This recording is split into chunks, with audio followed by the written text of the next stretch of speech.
새해가 되면 지난주에도 말씀드렸지만 사람들에게 새해 복 많이 받으세요 이렇게 인사를 하고요. 그리고 설날 세배를 하면 세뱃돈도 줍니다. 여러분들 세뱃돈 옛날에 굉장히 좋아하셨었죠? 우리 학생들은 지금 세뱃돈 좋아할 텐데, 그런데 요즘은 카톡으로 돈다발을 보내요. 저번에 작년에는 제가 한번 받았는데 5만원권을 받았어요. 저 돈다발을 보면 기분이 참 좋습니다. 그러면서 저걸 받으면서 새해 복 많이 받으라 이렇게 얘기를 하는데, 여러분 사람에게 있어서 돈은 과연 뭘까요? 돈. 이 세상을 살아가면서 없어서는 안 될 반드시 필요한 게 돈입니다. 여러분 에덴 동산에서 타락한 아담이 선악과를 따먹었을 때 하나님이 아담에게 무슨 말씀을 하셨냐면, 너는 종신토록 땀을 흘려야만 먹고 살 수 있다 이렇게 얘기를 하셨어요. 그래서 아담 이후부터 지금까지 이 남자들은 처자식 먹여 살려고 뼈 빠지게 죽도록 일을 하는데도 그 돈이 먹고 살 만큼 풍족하게 버는 사람들이 별로 없어요. 그래서 정말 이 돈이 우리 삶에 있어서 얼마나 중요한 문제인지, 가족이 먹고 살기 위해서 돈 때문에 얼마나 마음을 고민을 하고 안절부절하는지 정말 제가 생각해도 가슴이 아파요. 그리고 제가 저를 봐도 가슴이 아픕니다. 여러분들 어떻습니까? 그래서 저는 오늘 이 새해 2014년도 주일 첫 예배인데, 이 첫 예배에 돈과 신앙, 이거에 대해서 몇 가지 중요한 얘기를 좀 나누려고 해요. 돈과 신앙. 그래서 저는 오늘 이 말씀을 통해서 물질 축복과 신앙의 승리, 두 마리 토끼를 다 잡을 수 있는 은혜가 이 말씀을 통해서 여러분들에게 흘러넘치기를 주의 이름으로 축원합니다. 오늘 그래서 제가 제목이 은을 구하는 것 같이라는 제목으로 말씀을 나눴는데, 오늘 우리가 읽은 성경의 첫 번째 말씀은 지혜를 구하라 라고 말하고 있어요. 여러분 오늘 우리가 분명히 얘기를 하면, 분명히 보면 그 4절을 보면요, 은을 구하는 것 같이 그것을 구하며, 은을 구하는 것 같이 무엇을 구하며? 그것을 구하며, 감추어진 보배를 찾는 것 같이 그것을 찾으면, 이렇게 얘기하고 있어요. 은을 구하는 것 같이 그것을, 감추어진 보배를 찾는 것 같이 그것을 이렇게 하겠는데, 은을 구하는 것 같이 그것을 구하라고 했는데, 그것이 뭐냐라는 거예요. 그거. 여러분 그 잠언의 주제는요, 이 잠언 성경의 주제는 지혜입니다. 다 같이 해봅시다. 지혜. 그러므로 오늘 여기서 지혜를 여기서 바꿔서 얘기하면, 오늘 이 본문이 얘기하는 그것은 지혜입니다. 그래서 은을 구하는 것 같이 지혜를 구하며, 다 같이 따라해봅시다. 은을 구하는 것 같이 지혜를 구하며. 근데 여러분 여기서 지혜가 뭐냐, 이걸 우리가 잘 짚고 넘어가야 돼요. 이 성경을 정확하게 알아야 하는데, 이 지혜를 영어로는 학생들이 고개가 왜 이렇게 숙여져? 어디 좀 우리 작아질까요? 위즈덤. 예, 우리가 knowledge, 이건 지식이고요. 위즈덤, 이게 지혜인데, 히브리어는 호크마라고 얘기해요. 호크마. 다 같이 한번 따라봅시다. 우리 백학교에 오면 이 외국어에 능통해지는 거예요. 호크마, 이걸 지혜라고 그러는데, 이 지혜는 우리가 생활을 하는 지혜, 어떤 뭐 이 똑똑해지는 지혜, 이걸 얘기하는 게 아니에요.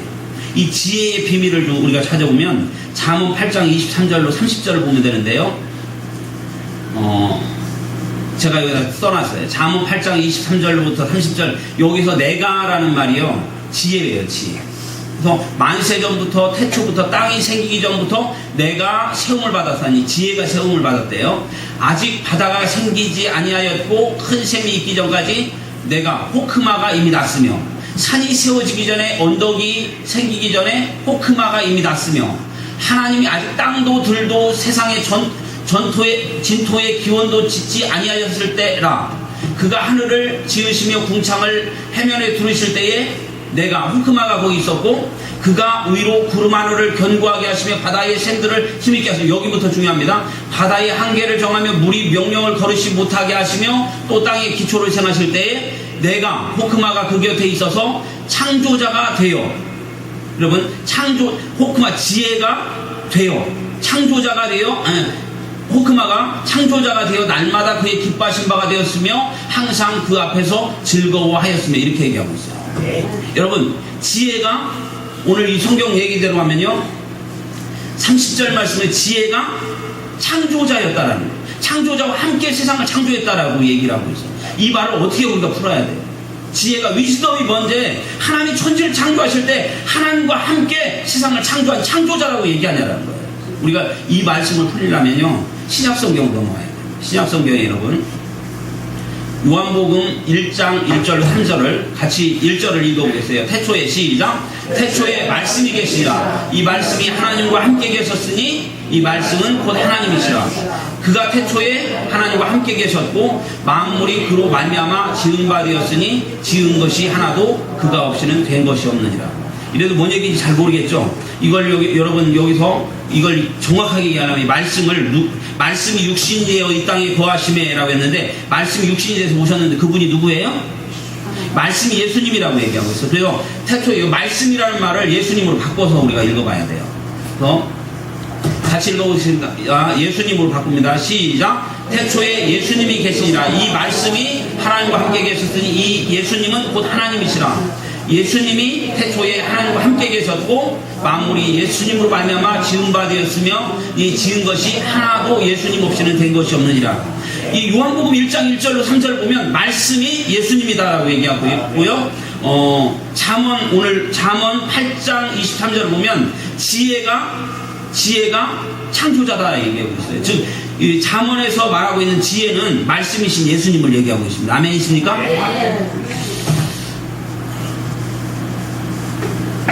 그래서 오늘 우리가 분명히 기억할 것은 은을 구하는 것 같이 지혜를 구하라 했는데 은혜를 구하는 것 같이 뭐를 구하라?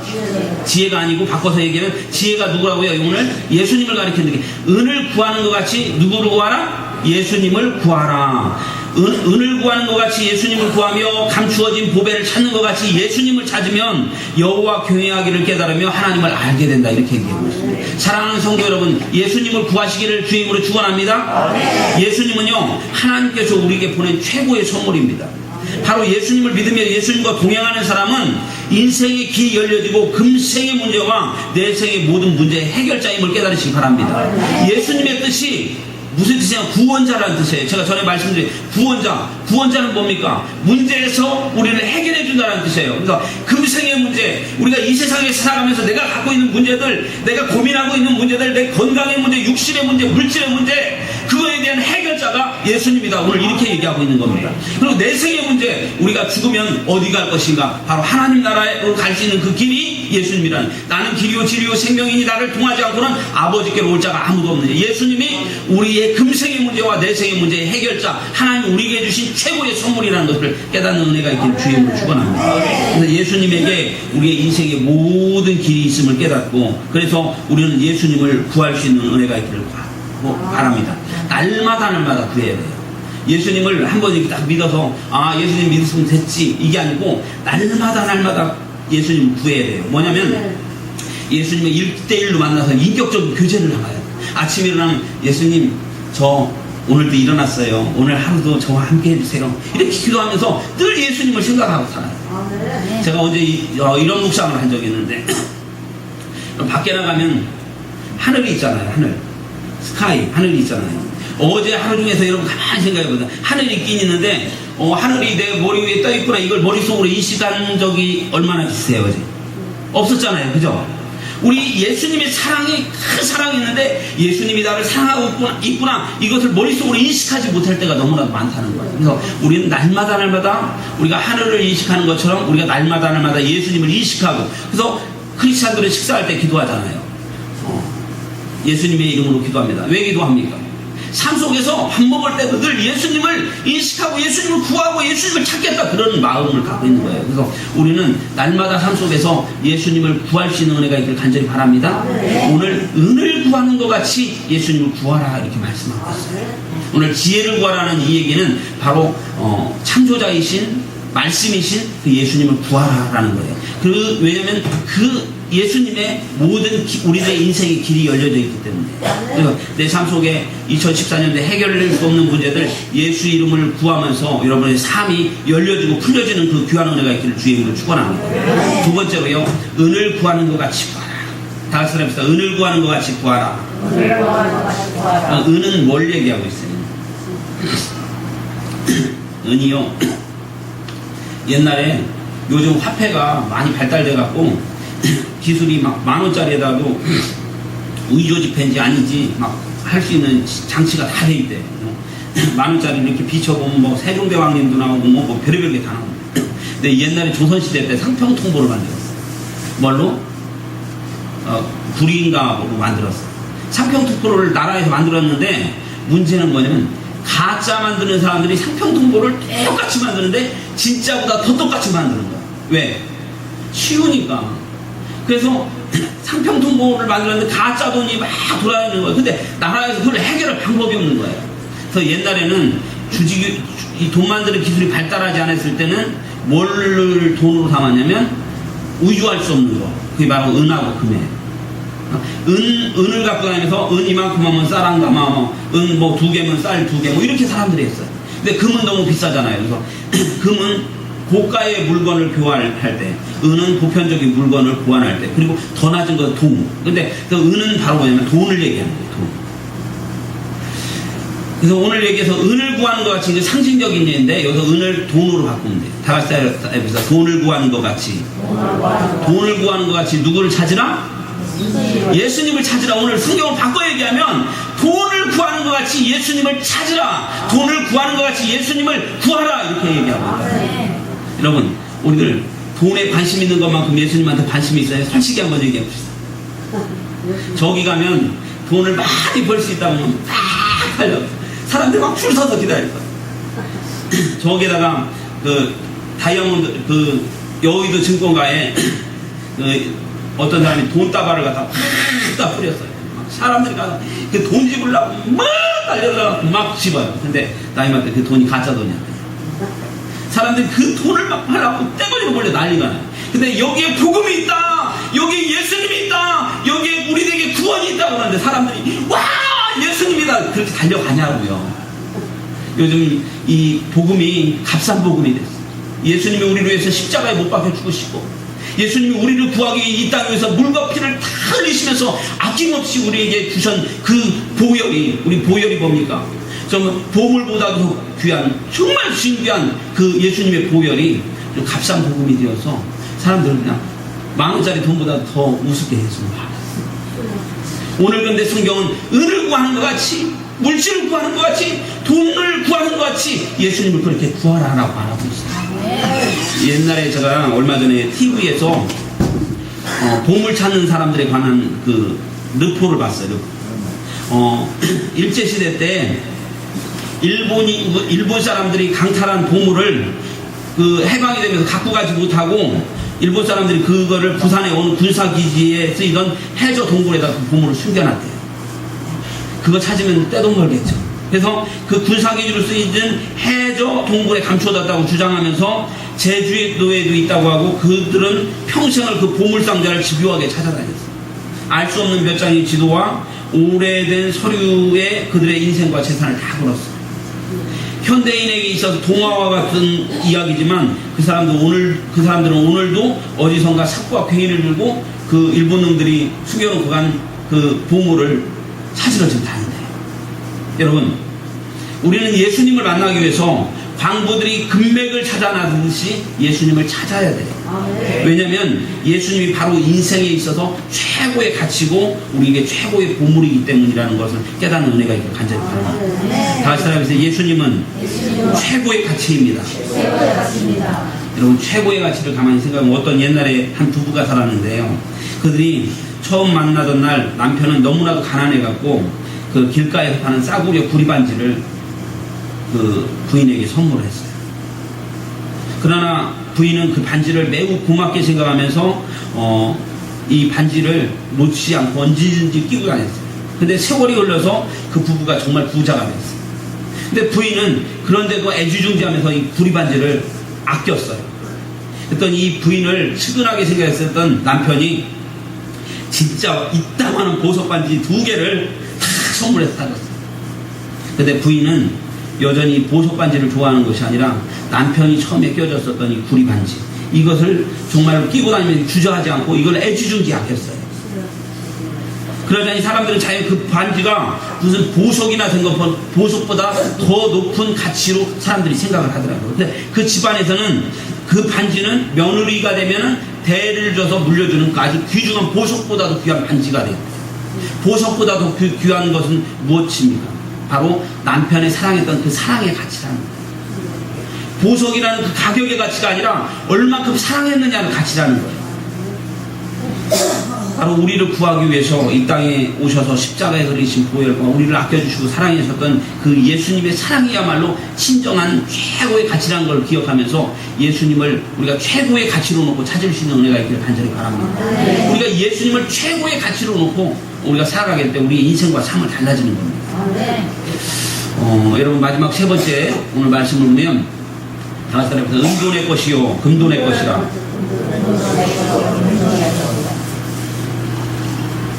여러분 학개서 2장 8절을 보면 은도 내 것이요 금도 내 것이라 만군의 여호와의 말이니라 이렇게 말씀하고 있어요. 은도 내 것이다, 금도 내 것이다 이렇게 말씀하고 있어요. 그리고 빌립보서 4장 7절을 보면 아무것도 염려하지 말고 오직 기도와 간구로 너희 구할 것을 감사함으로 아뢰라. 그리하면 모든 지각에 뛰어난 하나님의 평강이 그리스도 예수 안에서 너희의 마음과 생각을 지키시리라. 이 말씀을 연결하면요, 하나님은 우리가 소중하게 생각하는 모든 물질과 돈이 하나님의 것이다 라고 말씀하고 있어요. 그렇기 때문에 우리는 아무것도 염려하지 말고 구할 것을 하나님께 요구하면 하나님이 우리를 예수 안에서 책임져 주신다 이렇게 말씀하고 있습니다. 왜 그러세요? 하나님은 우리를 지으신 우리 아버지이기 때문에 하나님의 형상을 따라 우리를 만들었어요. 제가 늘 얘기하지만 우리 덕희를 제 형상을 따라 제가 만들었어요. 제가 이렇게 지은 게 아니라 어떻게 만들었는지는 아무도 몰라요. 웃는 사람들은 다 알지만. 근데 이 형상을 따라 만들었는데 제가 저를 아버지라고 불러, 덕희. 근데 제 성격과 제 생각과 여러 가지가 우리 덕희한테, 제 유전자가 덕희한테 갔어요. 그래서 덕희는 저를 아빠라고 부를 때마다 저는 우리 덕희를 책임져야 돼요. 저번에는 교복도 사야 돼갖고 23만원 갖고 가고 교복도 사줬어요. 없는 돈에. 책임져 줘야 돼요. 우리가 하나님은 우리를 그분의 형상대로 우리를 지으셨던 그 하나님을 바라보면서 우리가 하나님이라고 부르면 하나님께서 우리의 인생과 삶을 책임져 주신다는 거예요. 그래서 아무것도 염려하지 말고 오직 기도와 간구로 너희 구할 것을 감사함으로 하리라. 이것을 이론이 아니라 정말 실제로 생각하고 하나님을 믿으며 의지할 수 있는 은혜가 있길 간절히 바랍니다. 저는 간증을 하나 해보면요, 여러분 이제 돌이켜서 2013년 저는 2013년은 하나님께 모든 생계를 맡기는 훈련의 해였던 것 같아요. 제가 여러분 아시다시피 뇌졸중으로 쓰러지고 많은 충격에 휩싸이면서 이제는 내가 아무리 모든 걸 얻었어도 쓰러지면 끝이다. 내 건강을 책임지시는 하나님이다. 내 먹고 사는 문제를 책임지는 것은 하나님이시다. 우리 다 맡겨버리자. 그래서 집사람이 어린이집 다니던 일들 다 그만두고 하나님 앞에 맡겼어요. 2013년 6월달부터 12월달까지 맡겼어요. 다 맡겼어요. 제가 간증을 했을 거예요. 다 맡겼는데 집사람이 밖에서 벌어오던 돈들보다 더 많은 돈들을 하나님께서 채워주셨어요. 언제까지? 12월달까지 채워주셨어요. 근데 지금은 1월달이잖아요. 근데 마음속에 하나님께서 12월달까지 채워주실 것 같은 마음을 주셨는데 12월달까지 다 채워줬어요. 그런데 12월이 지나면서 12월 30일이 지나면서 모든 것들이 다 끊겼어요. 그리고 나서 어제 그저께 제 통장에 잔고가 5만 원이에요. 주일을 보내야 하는데 쓸 때는 너무나 이제 어떻게 해야 해요? 캄캄하고 답답한 상황에서 돈도 다 떨어지고 통장 잔고 5만 원밖에 안 남은 입장에서 모든 것이 기가 막힌 상황이었어요. 제가 내일 나가야 할 돈이 한 60만 원 정도. 그게 안 나가면 뭐 이것도 빵꾸나고 저것도 빵꾸 난리가 아니에요. 독촉 전화하고 난리가 나는 상황에서 제가 어제 새벽에 엎드렸어요. 강단에 엎드렸어요. 기가 막힌 상황에서 지금까지 공급하신 것 같이 제게 공급 좀 해주십시오. 그런데 아무리 계산을 했어도 돈 나올 구멍이 없는 거예요. 솔직히 얘기하면 인간의 방법으로는 도저히 돈이 공급될 상황이 아니었어요. 예전에 갑자기 저희 아버님이 하셨던 말이 생각나요. 예수 믿으면 돈이 생겨, 밥이 생겨. 예수 믿으면 돈이 생겨, 밥이 생겨. 아버님이 예수 믿지 않을 때 비뻤던 소리예요. 그런데 지금 예수님이 수입원이 전혀 없는 가난한 목회자에게 절실한 그 광야에 있었던 사람들에게 만나를 주신 것처럼 저에게 이거 한 6, 70만 원 되는 돈을 공급해 주실 것인가. 눈물이 펑펑 났어요. 그래서 기도하는데 마음속에서 하나님, 내가 당신을 의지할 수밖에 없는데 나올 구멍이 전혀 없습니다. 제 계산으로는 아무 길이 없습니다. 이제 토요일이 지나고 월요일이 지나면 아니 월요일이 되면 메꿔야 할 게 많은데, 근데 기도하는데 하나님께서 저한테 이런 감동을 주시는 거예요. 통장을 확인해 봐라. 근데 이상하다. 내 통장에 5만 원밖에 없는 거 내가 더 잘하는데 돈 들어오면 핸드폰에 띵동 돈이 왔다는 아주 반가운 복음이 전해지는데, 그래서 제가 제 통장에 잔고가 없는 걸 제가 아는데, 그런데 또 성령께서 저에게 감동함으로 통장을 확인하라 라는 감동을 저에게 강력하게 주시는 거예요. 그래서 휴대폰으로 앉아서 갤럭시 노트 3 좋습니다. 휴대폰으로 앉아서 그 통장 잔고들을 확인하기 시작했어요. 그런데 통장 잔고 계좌 하나가 돈만 넣어놓으면 자동이체, 뭐 LG, 인터넷 요금 뭐 빠져나가는 통장이 있어요. 그래서 맨날 잔고가 0원이에요. 그래서 돈 넣으면 빠져나가니까 그 돈 안 집어넣어놨던 통장이, 그래서 쳐다보지도 않는 통장, 0원밖에 없는 통장인데 거기 국민은행 계좌인데 열어보니까 73만 원이 들어요. 73만 원. 어떻게 된 일일까? 2013년 10월 3일 날 호서대에서 장학금이, 공부 잘했다고 장학금이 90만 원이 들어와 있는 거예요. 근데 3달 동안 제가 있는 줄도 모르고 자동이체로 여러 가지가 한 17만 원이 빠져나가고 0원의 잔고가 있는 줄 알았던 계좌에 73만 원이 딱 들어요. 눈이 푹 뜨면서 우리 주님의 절묘한 도우심을 제가 깨달았어요. 우리는 많은 사람들은 에이 우연이지, 저 기독교인들은 저거 어디다 갖다 붙이기도 잘 붙여 얘기하는데, 하나님이 저를 돕는 방식이 그런 방식인데, 지금까지 그렇게 도우셨는데 사람들이 그래요. 에이 또 그런다. 아니에요. 하나님이 저를 돕는 방식이 그랬어요. 그래서 주님의 절묘한 도우심을 저는 깨달았어요. 3개월 전부터 제가 이때 딱 고민할 거 생각해서 딱 맞춰주신 그걸 깜짝 놀란 거예요. 갑자기 예수 믿으면 밥이 나오고 예수를 믿으면 돈이 나온다라는 믿음으로 할렐루야 주님 감사합니다 이렇게 고백합니다. 지금까지 시시때때로 도우셨던 하나님, 나의 생과 생각과 전혀 다르게 환경을 통해서 공급하시는 우리 하나님을 저는 찬양합니다. 제가 왜 이 이야기를 합니까? 믿음은 이론이 아니라 실제라는 거예요. 예수님은 이론이 아니라 실제라는 겁니다. 예수 믿으면 밥이 나와 떡이 나와 라고 많은 사람들이 외칠지 몰라도 우리에게 생명 되신 예수님은 우리를 도우시는 구원자라는 사실, 금생의 문제와 내생의 문제를 책임지시는 우리의 보물, 바로 예수님이라는 것을 제가 여러분들에게 간증하기 위해서입니다. 2014년도에 여러분 혹시 불안한 마음 있으세요? 내 건강의 문제 때문에 힘드세요? 물질의 문제 때문에 힘드세요? 자식이 속을 시켜서 힘드세요? 내가 머리는 안 되는데 집에서 부모님이 성적 안 올라간다고 괴롭히세요. 이 여러 가지 모든 문제들, 내가 해결할 수 있는 없는 문제들을 우리가 끌어안고 주님 앞에 나오죠. 수고하고 무거운 짐지자라 다 내게로 오라, 내가 너희를 쉬게 하리라. 예수님 앞에 갖고 오세요.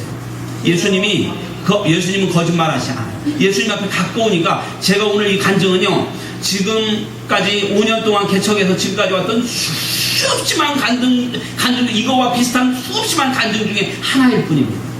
우리의 삶 속에 하나님을 경험하십시오. 여러분들이 하나님 앞에 구하면 아무것도 염려하지 말고 기도와 간구로 구하면 하나님께서 들어주신다고 약속하고 있습니다. 그래서 2014년도에는 하나님이 사랑하는 우리 성도님들에게 물질의 문제와 근심을 해결해주고 복의 복을 넘치시는 그 놀라운 은혜와 축복이 오늘 2014년도에 넘쳐나기를 주의 이름으로 축원합니다. 기도하겠습니다. 고맙고 감사하신 전능하신 아버지 하나님, 크신 은혜와 사랑을 감사합니다. 우리가 무엇이 관데 우리를 사랑하여 주셔서 이 땅에 오셔서 몸짓고 피 흘리셔서 예수님의 십자가의 보혈에 구원하심으로 우리를 구원하심을 아버지 하나님 감사합니다. 예수님이 우리 인생의 최고의 가치가 될 수 있도록 인도하여 주시옵소서. 너희는 은을 구하는 것 같이 예수 그리스도를 구하라고 말씀하셨사오니, 하나님, 우리가 예수님을 마음속에 찾고 또 찾아서 예수님과 삶 속에 늘 교제함으로 우리의 삶 속에 성령의 놀라운 역사가 흘러넘칠 수 있는 귀한 삶이 우리들에게 있어질수록 역사하여 주시옵소서. 은도 내 것이요 금것도 내 것이라 말씀하신 그 말씀, 하나님 이제 당신을 바라봅니다. 당신을 의지합니다. 우리의 삶 속에 놀라운 해결들과 우리의 문제 해결을 주시옵소서. 건강 문제로 고통하는 사람들에게 예수님 만져주셔서 건강의 문제가 해결되게 하여 주시옵소서. 물질의 문제로 고통하며 내 앞길에 대해서 고민하는 심령 심령들에게 하나님 놀라운 답과 길을 열어주시옵소서. 사람과 환경과 여건을 통해서 역사하시는 하나님, 풀려지는 에바다의 역사를 2014년도에 우리에게 일으켜 주시옵소서. 큰 산하 무엇이냐, 네가 스바벨 평지가 되리라 하셨던 그 말씀이 우리들에게 응할 수 있도록 인도하여 주시옵소서. 이는 나의 힘으로 되지 아니고 능으로 되지 아니고 오직 여호와의 신으로 된다 하였사오니 성령 하나님 만져주셔서 우리의 삶 속에 열려지는 축복을 허락하여 주옵소서. 모든 것 감사하며 예수님 이름으로 기도하옵나이다.